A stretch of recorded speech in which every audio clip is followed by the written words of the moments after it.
Okay. Hi, I'm Eric Knowles, president of the Miami Dade Chamber of Commerce. It is Monday and it is May the 3rd already, almost halfway through the year.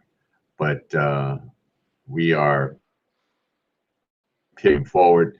I just want to thank you all for continuing to join us in these Mondays. So, a word from one of our supporters. My name is Amber Longhorn, and I am the Director of Jackson Health Systems Small Business Enterprise Program.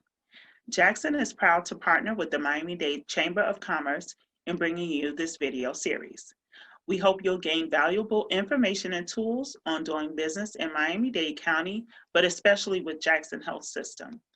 We invite you to visit us online for more information at www.jacksonsmallbusiness.org.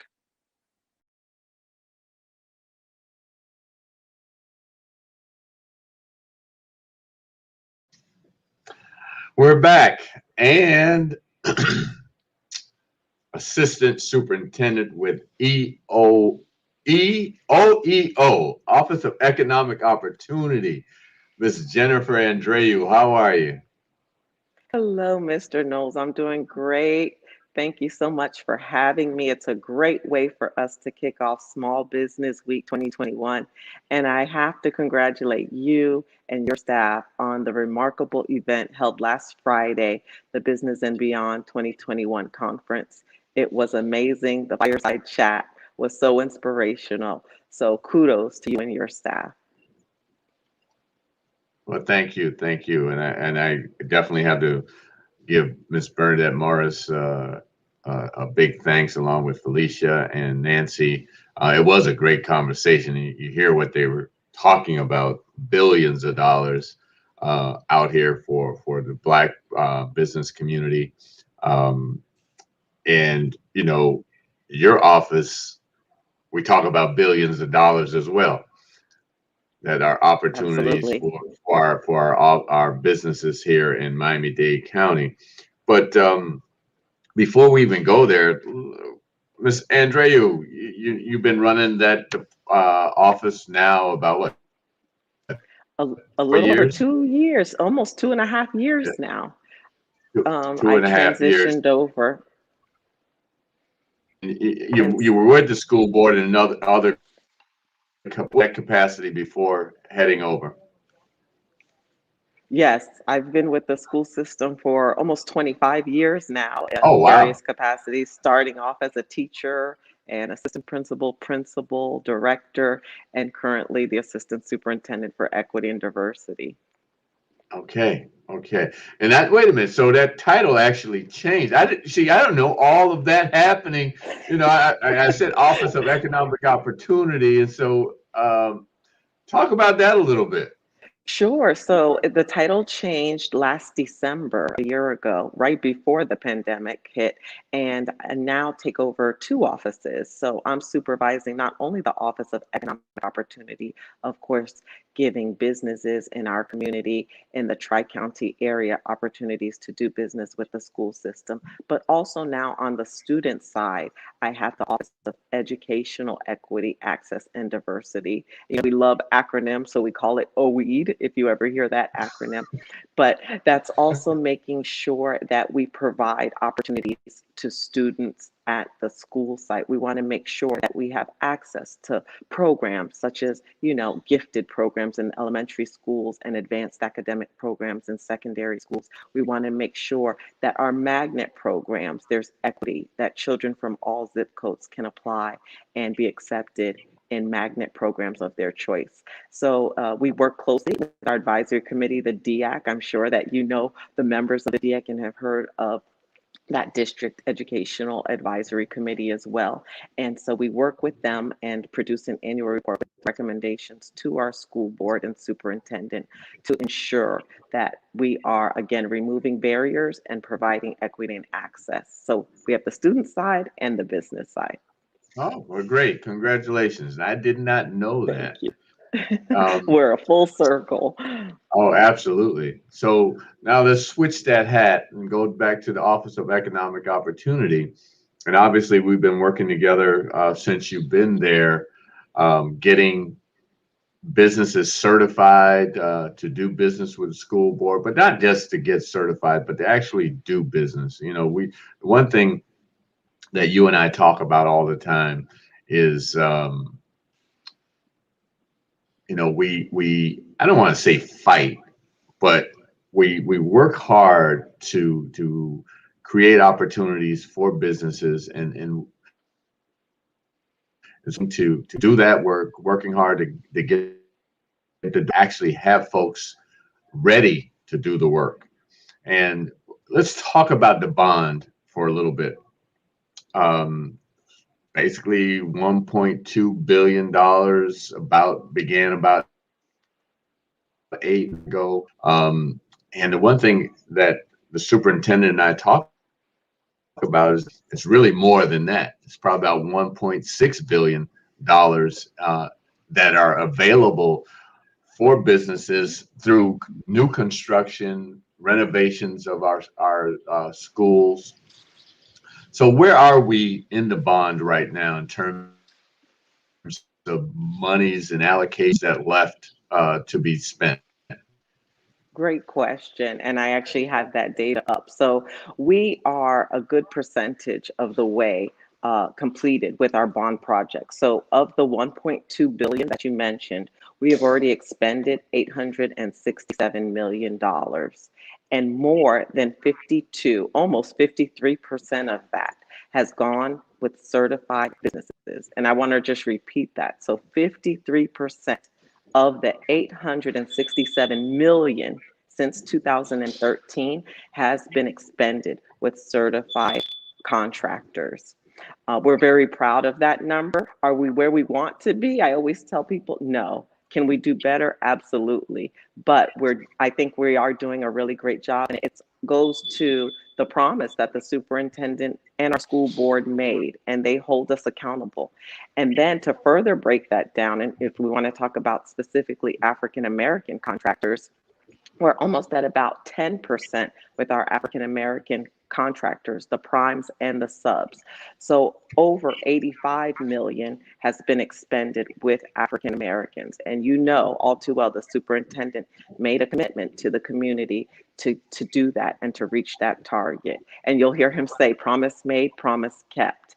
And again, it's not where we want to be. We still can do better, but I think we have made great strides. And as you drive around Miami-Dade, you see the brand new schools that have gone up. You see the paint, you see the new windows. So it's great for the community. It's great for the students who attend these schools, who have, new lighting and state-of-the-art playgrounds, because that improves morale for the teachers and the students. And this is Teacher Appreciation Week. So shout out to all of our wonderful, dedicated Miami-Dade County Public School teachers. Yeah, absolutely. When you talk about the superintendent, there was so much, how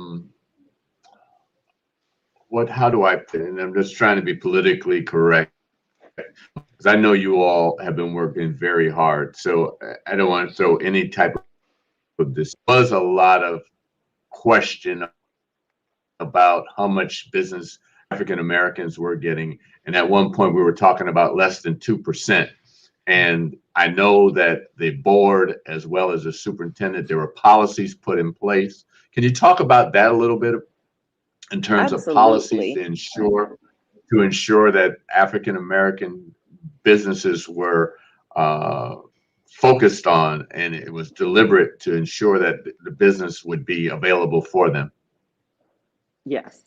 So again, on the construction side, because we had a disparity study that took place, right? And so Miller 3, the company that we used to conduct this disparity study, we found that there was a disparity with African American contractors. Therefore, we were able to do mandatory subcontracting goals. And that is really how we've been able to accomplish what we've accomplished in that bond and construction program. But we still have major disparity in terms of goods and services.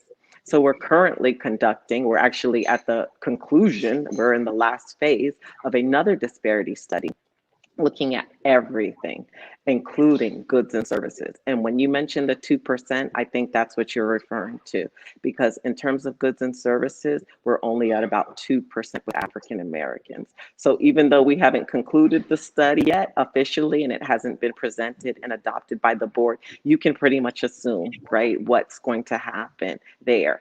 And so Absolutely. once we get that finalized and the superintendent and the board adopt it and accept it, you're going to see another policy revision come similar to what we've done with contractors. You're going to see mandatory goals that we can do with, they'll be focused on those areas that where we found disparity, which we know African American is one of those areas. Right. So we're waiting for that anxiously. We've had many of the community members participate. Many of the chamber members participated when we've had Absolutely. breakout sessions and gave us feedback about what was working and what's not. So I appreciate that. I want them to know that we listen to their feedback, and not just listen, take action, right? Because we can all listen, but we actually take action. We change policies and procedures based on the feedback given. Right, right, right. No, this is so important. And when you talk about policies being changed to policies that say you have to include African American businesses in the process when we talk about construction. And I know one of the biggest challenges we've had is those that have felt that they have tried and did not get the opportunity. Um, so now we have policy in place that says that African American businesses have the pie. So how do we encourage those who have been discouraged in the past to come back into the game? That is one of my biggest obstacles, Eric. It really is. And this type of spotlight event and all of the community outreach that we do helps, I hope, to combat that. But that is one of the problems. And I understand it. I'm the daughter of a small business owner. And it's hard. None of us like rejection, right? In our personal life, in our professional life. And it's difficult because you do feel like rejected. You feel like you have those battle scars. And sometimes it's hard to heal and overcome that. But I need people to keep participating, because if you don't even try, you definitely can't have a piece of the pie. And we didn't even discuss, the ESSER funds that are coming down federally. So money will start trickling in federally from the federal government and from the state, and because of COVID. And so we want to make sure that all of our businesses are ready and aligned to participate. And so you can't be waiting in the background. You have to prepare yourself. We help you do that. As you know, Junior Anderson in our outreach department, he has a absolutely free 6-week supplier diversity program for all of our business owners. And when you finish that 6-week free course, we're doing it virtually, you will be prepared to submit an ITB, an invitation to bid or request for proposal. And you can't just say because you were unsuccessful before that you're never going to have an opportunity or you're going to continue to be unsuccessful. Get prepared, get the knowledge. I think the biggest problem that I see, really, and we have to have some honest conversations about this, is pricing. We don't know how to price our goods and our services. And then Right. we sometimes see those articles or you hear these big numbers, right? Like somebody today is going to walk away and say, oh my gosh, they had $1.2 billion in Dade County Public Schools, right? That's all they're going to Right. take away from this conversation. And then when we do have a proposal, they're going to submit. I just had this. They're going to submit, well, my service is going to cost you all $5 million. We're not paying $5 million for that service. You have to be able to look at the market and see what the market value is out there. And at the end of the day, these are still taxpayer dollars or federal dollars. And we have to be good stewards of that money and make sure we're spending the money wisely and we're stretching it. It's just like your household budget. We have to stretch those dollars far and wide. So we always want the best price, always. And that's what Absolutely. it comes down to a lot of times. And we don't have, as small and minority business owners, lots of times we don't have that direct pipeline to the manufacturer. And so that increases our costs. But that's why we're doing the affirmative procurement initiatives, but you still have to at least be in the ballpark so that Yes. you can hit the home run. Absolutely.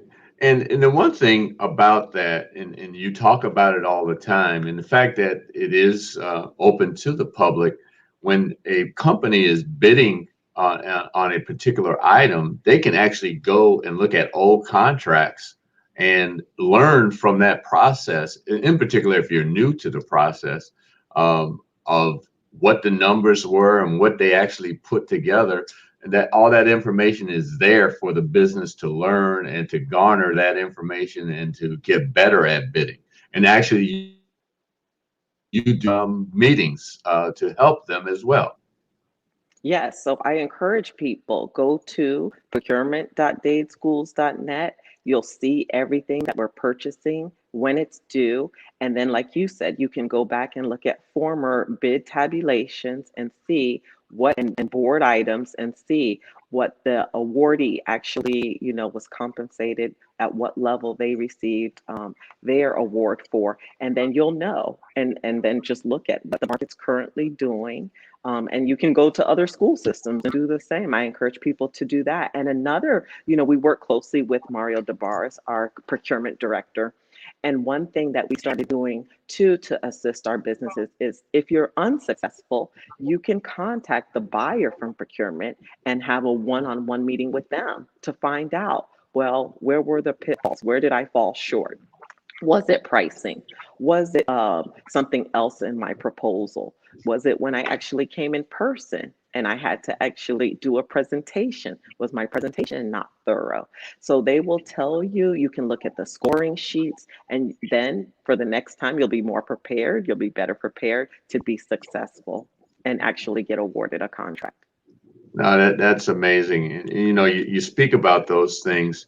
Well, let me ask you this. People don't realize what you all buy. You talk about procurement. You all have a plethora of items that you purchase from the public, from companies. As you said, there's construction. That's one thing. You build schools, you renovate schools, buy toilet paper, you got to buy pencils, you got to buy paper clips, you got to buy, the list of books, obviously, food items. And the one thing, obviously, when you're dealing with items like food, how many children do we have in Miami-Dade County Public Schools? 345,000 students. Okay, so We we're are feeding we are the 300. fourth largest school district in the United States. So we're feeding 345,000 students. So that particular procurement is a huge procurement. And I'm kind of going in two different places as I say that. So I'm coming back to my first statement I was getting ready to making the fact that, you buy, stickies, Yeah. something Post-it as notes simple as galore. that, post-it notes, you buy water, so on and so forth. So what are some of those items people don't think about that you all buy? Well, I'm glad you said food and nutrition, because that is one that, it's one of our, we call them our top three big spenders in the school system, right? We do, to your original point, we do $500 million a year, just in goods Wow. and services. And that's separate from that That's not the 1.2 billion. It has nothing to do with the 1.2 billion. nothing This is spent every year. And actually, every year. I'm kind of throwing the conversation around. You spend about $1 billion procurement, if Correct, not more. correct. And that, right. And so, and even on top of the 1.2 billion for the bond, because people are saying, oh, that's going away soon. They're 80% done. They're 80% done.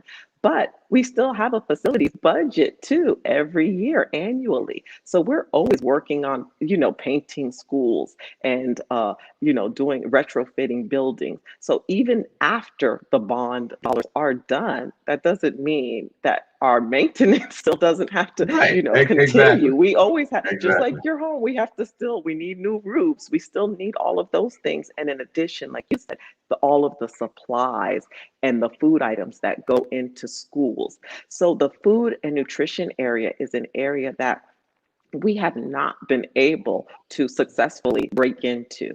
And I know one of the reasons why is it's very difficult. There's a lot of USDA regulations around food and beverages. However, I know there are businesses out there and maybe they're just not coming again to the table. And so that is our number one, spender. I always call them my number one customer in OEO. And we have maybe two or three firms that have been successful in providing subcontracting with food and nutrition to get opportunities. But things like bagels, all the cookies, all those baked goods, schools need all of those. Not to mention, like this is a perfect example. I said it's Teacher Appreciation Week. You know how many people are out there selling cakes and cupcakes? Teachers love those things. We like cookies, cakes. We need you all to come and supply all of those goodies for a week like this week. All the chocolate bars and all the flowers. We need everything. We're about to enter graduation season. We need the florals and the balloons, all of those things. Schools purchase, and we have all the graduation department chairs. They're purchasing those things. So there's anything basically you can think of, we buy it at some level. Absolutely. Absolutely. Like I told you before we started, we can talk for 5 minutes or we can go on for an hour or two. And I mean, we could spend the day talking about this because this is truly amazing of the opportunities. A lot of people start in business. A lot of people don't want to get engaged with government because of what they feel the paperwork that it takes.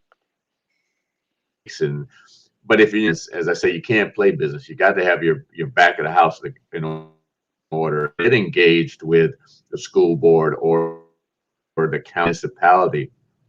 You have to have your ducks in the row. You have to have your back of the house together. So it's a great way to build your business and understand how a business should be run. And I'm not saying that, you come in there trying to figure it out through the working with the school board, but you learn because you have so many different workshops to help people understand what it takes to do business with you.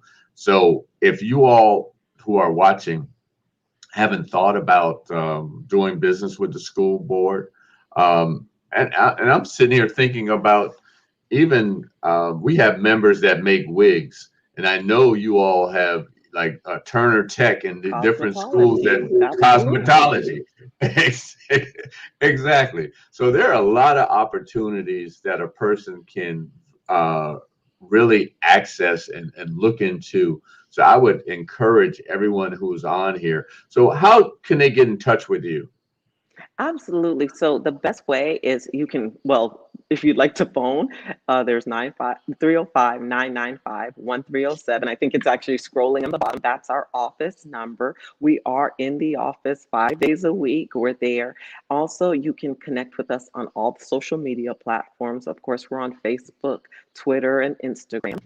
And you can, every Tuesday, we have Technical Tuesday. So you mentioned the assistants, and our office really is here to help grow your business, to help you be successful. I told someone the other day, I was on a call with one of our certified businesses, and I was helping them bid on an opportunity in Broward County Public Schools. And they said, we appreciate this, Jennifer, because we know it's not you guys. I said, it doesn't have to be us. Absolutely. I want you to win. I want everyone to win. So even if and that's why we all in the Tri-County area work so closely together and do a lot of joint outreach events, because it doesn't matter if it's only with us, if it's with Palm Beach, if it's with Broward. We want to see you grow your business and be successful. And so we provide Technical Tuesday. We work with you a lot on providing things like grants and loans to help build the capacity. We work with the SBA as well to do the same, especially during COVID. They've been absolutely wonderful in providing people with loans and opportunity and information on, again, how, like you said, to get your house in order, the back of the house. We work with accountants because taxes is another hurdle that we've seen with our small businesses. Right. So we work with accountants to help you even with your finances. So everything that you can think of, we try to extend, and we've simplified the process. So like you said, in the beginning, people were saying it's so long, it's very cumbersome. We've really streamlined it. You can do everything online from the comfort of your business or home. And it really doesn't take you long. You scan your documents, you upload them, and we have no backlog. Eric, if you upload all your documents today, you can be certified by the end of the day or tomorrow. I've seen As it you done. know. So yeah, absolutely. I've seen it done. But the other thing you just mentioned, you're talking about getting certified, that reciprocal process that you have with Broward County and Palm Beach County. Can you talk about that a little bit and how that works? Yes. So most of us, even Miami-Dade County, we're using the same software system. So we call it Online Diversity Compliance System. You might also hear people refer to it as B2G, B2G now. But we're all basically using the same software system. So it makes it much easier. And like you said, we have interlocal agreements which provide reciprocity. So if you're certified with Miami-Dade Public Schools, I encourage you to get certified with Broward and Palm Beach, and you just reuse your same information. You upload it to their site, and it takes 15 minutes at most because it's a simplified questionnaire. You've already answered the questions one time, in depth. So now you just have to answer a few more and upload those same documents. You use those same documents, and you can be certified with the other entities and vice versa. So again, Oh, we really work together to try to remove those barriers for our small minority local businesses. I know you do an amazing job, and we talk about here we are now in May, a year out from the pandemic hitting us, and we were beginning to work together to do an outreach program, and unfortunately, we had to put that on hold, and hopefully by the fall we'll be able to come back and do that again. The one thing, and the last thing I want to talk about is something that I talk about all the time is a mentor protege. Uh, talk about, obviously the food at 500 million, there's large companies that probably process or do that business. But can you talk about mentor protege a little bit and what the school board is doing with that? Yes. So again, and that's what I think I love so much about Friday's conference and the fireside chat, because there was a lot of discussion on that, right? We all, no matter what level you're at, we all need mentors. I know I've had several throughout my career, and then we also need to be mentors for those under us. And I try to do that as well too. And we need it so much in the business world. And we're trying to not only encourage that by looking at people who have been successful. We've had over 155 businesses that have graduated. And when we call it graduated, that means maybe you started off as micro and you went small, and that's based on your income level, or you were small and you graduated and you're not even in our program anymore. So 155 companies that have graduated. And so we reach back out to them and we look at what field they're in based on, their NIGP codes. And then we try to establish a relationship with somebody who's still, in those different steps, right? Still a micro firm, just, or like you said, just starting out, or they haven't been successful. And we pair them together, and then they can benefit off of each other, because that large firm, especially if they've graduated out of our program, and they want to produce or do an RFP, a request for proposal, or ITB, they can use that that micro firm, their mentee, and they can do a joint effort, and they'll receive bonus points or percentages because they use a certified business. So it's beneficial to both the mentee and the Right. mentor. We have also an initiative where the mentor will get additional points when they come to the table because they are giving up their time and their resources. So we reward them for that. So again, we make it beneficial to both groups and hope that we'll see more joint ventures. And we're starting to see that the benefits of this, but we need to do it at a larger scale. So we do have our certification department that's looking to grow the mentor-mentee program, but the ones that we have so far have been very successful. That's amazing. You know, like I said, this conversation for another good hour because you got so much great information. Really need to increase the word in terms of getting the word out for folks to know about mentor protege, to learn about how to get certified with the school board, how to do business with one another as well. So, Jennifer, I just want time. Thank you for the information. I know the number is 305-990-07 to get engaged with the school board, your team between Denis and Michelle and Junior and the rest of the team. You all do an amazing job. You're always engaged with us on Tuesdays. Junior is in there, and the other young man, I forget. Don't shoot me. Romeo. Yeah, Romeo. Yeah, exactly. I should be able to remember that. But but now I will. I just want to thank you for your engagement with the chamber. You're there. You make sure that we know, and you're providing the information so that we can get it out to folks. As I always say, it's about connecting the dots, and you're always there helping us do that.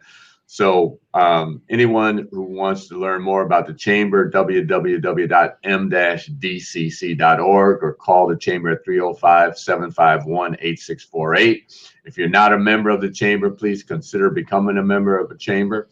Please reach out to Jennifer and her team, get certified with the school board. Yeah, hey, sell paper clips, Post-it notes, toilet paper. You know, it's out there to do. It may not happen the first time. It may not happen the second time, but the one thing about winning, winners don't quit. So thank you. I appreciate you. Thank you. I appreciate you too. Always a wonderful conversation. And thank you for spotlighting us during Small Business Week. And again, feel free to contact me directly, or as you mentioned, the great members of my team, Denise Mincy Mills, Michelle Hicks-Lee, Tammy Reed, Junior Anderson. They're all phenomenal and will assist you in any way they can. Thank you so much. Have a great day. You too. Bye-bye.